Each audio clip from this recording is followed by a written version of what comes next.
Today's episode of the Jason Luna Show is brought to you by my own independent commercial, not affiliated with Flappers, but I want to talk today about the Flappers Speakeasy Showcase. Are you tired of watching stand-up comics who speak hard?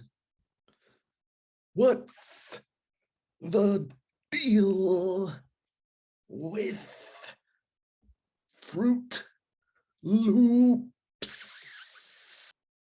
Introducing the new Flappers Speakeasy Showcase.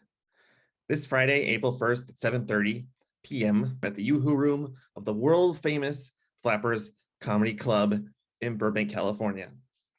Don't just take it from generic announcers like me. Here's what the people have to say. Yeah, I read the Flappers website. This event is happening. Tails. Great Scott. So many incredible stand-up comics. If you go to this stand-up show, you're gonna see some hilarious shit. Excuse me, this show is tonight. Worst timing for a commercial ever. A link for discount tickets is in the description. And here's the link on screen. Because synergy, that's why. That's right, it's my time to be in the spotlight. It's not your time. It's my time.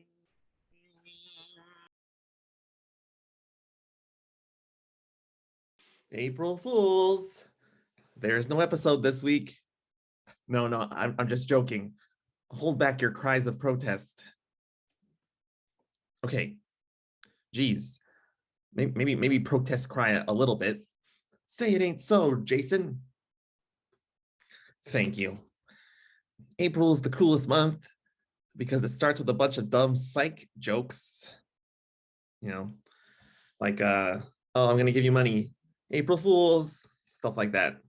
Like I'm sure you all heard this dumb psych joke. James Roday, more like James No Pay after they canceled Psych. If Psych is a fake psychic, how come he read my mind and made a moderately entertaining comedy show featuring Dule Hill? That's pretty specific, fake psychic. April Fools is the worst. Now it's time for the Punjazer transition. You know what's even worse than April? No, not puns.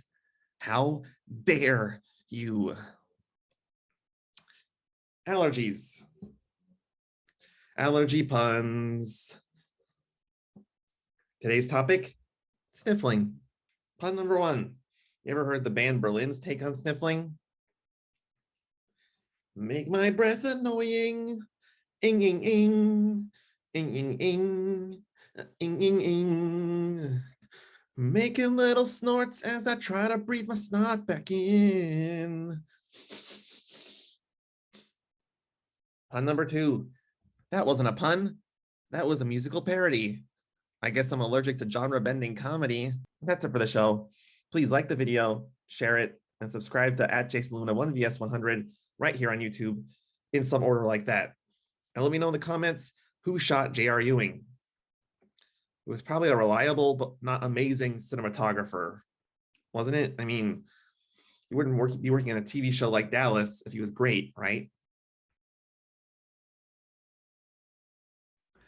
Unless, what if some amazing 80s cinematographer made a series of tragic mistakes and the only job he could get was doing rote camera work on Dallas? Wow. I can see it now.